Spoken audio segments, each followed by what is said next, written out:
Once you log in, you will need to scroll to the area that says Reports. And under Reports, you'll want to select the Manage Reports and Notifications. Once I show you how to access those reports, if you have favorites, you will definitely want to put a star, select the star under that report, especially if it's one you use quite often. So select Manage. And then from there, most of the reports you will be using are in the saved or the shared with me section. I have more in the saved because I've created a lot of the reports and I've shared them out. So the report that you need will be under the shared with me section. And so that title of that report is the caseload by team leader. And I would go ahead and select the star so that it's housed under your manage report section on your homepage. Okay, so once you select caseload by team leader, it will bring up every student that has been assigned to you. And the student gets assigned to you either by somebody such as myself, a CT, one of the CTs or supervisor, or you have gone in and assigned the student to your caseload, which I will also show you how to do that. So select your name and your school, run the report, and we have about 3 fake students that we use so we don't break any confidentiality rules. Rowdy Fake is a student that I will use a lot in my examples. Um, and so with Rowdy, as you can see, we have the grade level, primary disability, IEP date, eligibility date, ID, the school that the student is enrolled in currently. And these students right now are kind of in transition, so these aren't actually correct. So anyway, and then the service count is how many services that student receives on the IEP. So I'm going to show you something very quickly on how to add yourself as a team leader. So let's just say that you didn't know that you knew that Rowdy was a student, but he wasn't showing up on your caseload. You could go up here and search Rowdy. And if you couldn't find Rowdy for some reason, you can select include historical data. I'm not going to do that because we have about 5 students named Rowdy that will show up on my screen. So anyway, if you're not finding a student, make sure you select this box right here, okay? But there's Rowdy Fake. And if I wasn't already assigned as the team leader, um, I could add me and we'll just pretend. So under programs, and we have job aids in this video or in the presentation that will link all the job aids for everything I'm showing you. Well, looky there, I have to add a team member. I forgot I had taken Rowdy out. Okay, so team lead will be Tracy Carlson, and there I am.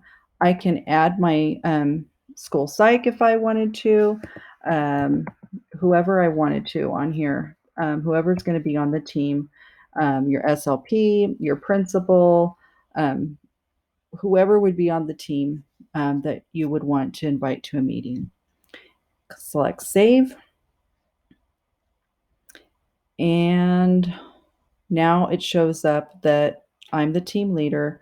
Robin is the special education teacher, etc. So you really should put your SLP, your school psych, and your principal on there. And for more information on who should be on your team or on the student's team, you can consult with your consulting teacher or supervisor. So, okay, let's go back to the caseload by team lead. And again, district, and then my name, Carlson. Run report. Now, I should have 3 kids like I did before. So there we go. There are my 3 kiddos. Now, I have a group of my caseload. And so what you really want to do is you want to add all your students to a student group. And I'll tell you why in just a second. So create a new group. I would name it, resource room, I don't know, Eagles. Okay. And then I know that's every kid on my caseload. So add. Now, the nice thing about a group is that when you go to do progress reports, it will come in handy. And I'll show you why in just a second. So there's how you do your caseload by team leader. And we've created a group. And so now I will go back to your home page, your landing page. And if you scroll towards the bottom under reports, will be my groups. Okay. And we just made that group, and we can find the special education. We want to definitely have that selected. And I am not seeing my group. Now, why is that? I don't know. That is strange. So, let me see if it's under my manage student groups. What? There it is. That's because I didn't have it starred. So you can star it there. All right. Now go back to your home page. Oh, sorry. And from there, now should show up right in here. Or, excuse me, under my groups. It gets convoluted sometimes. Okay, so resource room Eagles. And as you can see, I have 2 students in there. And one of my students didn't show up in there for some reason. So I want to look for my preschool fake student and find out if I was assigned team lead, or if, oh, look, so there's no team lead. So I know that preschool should be on my caseload, but I didn't assign myself. So I go to manage team, put my Tracy Carlson, right? And then I need to save. Okay, now when I go back to my home page, I will definitely need to add this student in because it doesn't automatically add students once you've added them to your caseload. So you have to remember to go back into your group and then add student and last name, first name, usually something will come up. We just get it in there and then select that student and say done. Now, that student is now in your group. So again, it doesn't automatically, just because you add it into your caseload, add that student to your caseload, doesn't add it into your groups. That's a feature that Enrich kind of needs to work on. Anyway, you can delete this group, rename this group, remove students. But the reason why you'll want groups is when it comes time for progress reports and other tasks that you might be doing, as you notice up here, each student is listed. So what's nice is once I do the one student, whichever, it doesn't have to be the first student, it could be the last student, whatever tab you're in is where the next student will show up. So that really saves you from clicking from profile to programs because it defaults to profile automatically.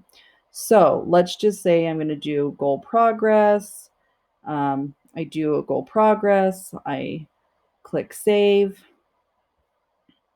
and it's saved. So then I want to go to my next student, and it will automatically go to that section. Otherwise, I'd have to go profile, program, progress, goal progress. So it really will save you quite a bit of time having a group.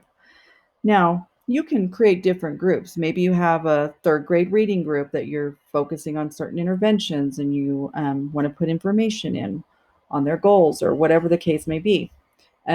So this is really a feature that will save you a lot of time. Okay, so let's go back to our home page. And in the presentation, we have linked we have linked some of the job aids that you will need to use. The top three right there, the caseload report, creating a group, and identifying changing team lead, those are the most important ones at this point. Um, my homepage looks different than your homepage, but I hope that this video wasn't too long. It just takes a while to explain and show some of the issues that might come up. So thank you, and reach out to your consulting teacher or your supervisor if you need support with any of these job aids.